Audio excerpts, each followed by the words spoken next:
Bienvenue à cette quotidienne. Alors, nous sommes le... Décidément, j'ai toujours des soucis d'informatique. Nous sommes le jeudi 14 mai 2020. Nous fêtons les Mathias, 135e jour de l'année. Et il reste 231 jours pour finir cette année. Et nous sommes toujours dans la semaine numéro 20. L'extrait du livre de l'Oracle des anges de Dorine Vertu. Honorez les promesses que vous vous faites. De toutes vos promesses, celles que vous faites à vous-même sont les plus importantes. La relation que vous avez avec vous-même ressemble beaucoup à celle qui lie un parent et son enfant. Alors, quand vous remplissez ces obligations, vous prenez soin de votre être et vous l'honorez. Aujourd'hui, ramenez à votre mémoire une promesse que vous vous êtes déjà faite et prenez la résolution de la respecter. Cela pourrait vouloir dire ne faire qu'un simple pas en vue de respecter votre engagement. Mais peu importe la distance parcourue, votre être intérieur se réjouira et sera vivifié de cette attention. Pensée du jour. Je respecte les promesses que je me suis faites, j'ai confiance que je saurai le faire car je suis devenue fidèle à moi-même et je sais que j'honore tous mes engagements. Très important pour moi, tout ce qui est lié à l'engagement. Suite, le psy de poche.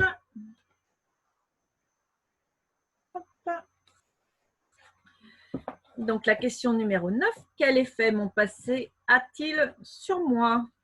La réponse à cette question peut faire l'objet de bien des controverses. Les différentes écoles de psychologie se distinguent de façon spectaculaire par l'importance qu'elles accordent à l'influence du passé sur la personnalité. La réponse la plus simple est peut-être la suivante. L'importance du passé est celle que nous voulons bien lui accorder ou celle que nous avons besoin de lui accorder. Dans les cas extrêmes, cette réponse ira de soi. Une enfance vraiment traumatisante crée des obstacles significatifs au développement. Mais en général, il est important de réaliser que nul n'a un passé parfait et que nous avons tous, d'une façon ou d'une autre, connu une famille, un foyer, une éducation ou des amitiés à problème. On fait souvent porter au passé la responsabilité d'actes ou de comportements inadaptés dans le présent.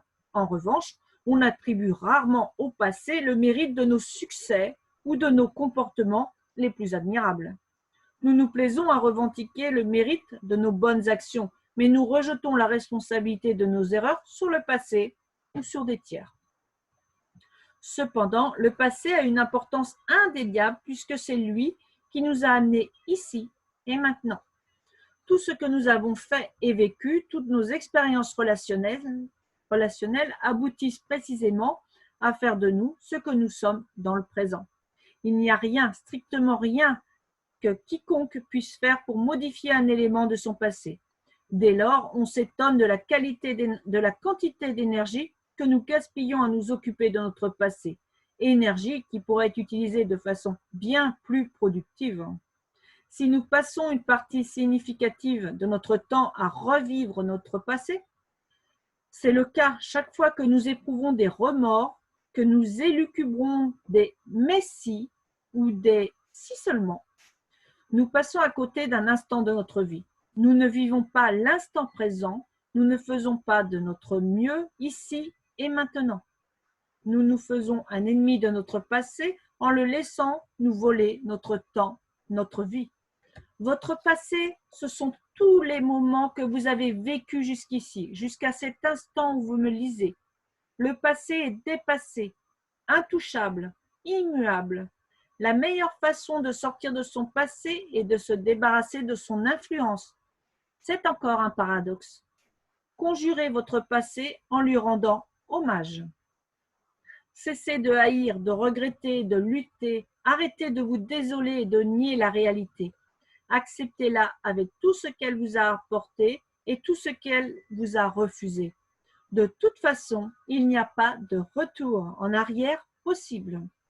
Dans le passé de tout individu, il y a pas mal de fanges, mais également des éléments positifs. Après tout, le passé a eu au moins le mérite de vous conduire jusqu'à l'instant présent.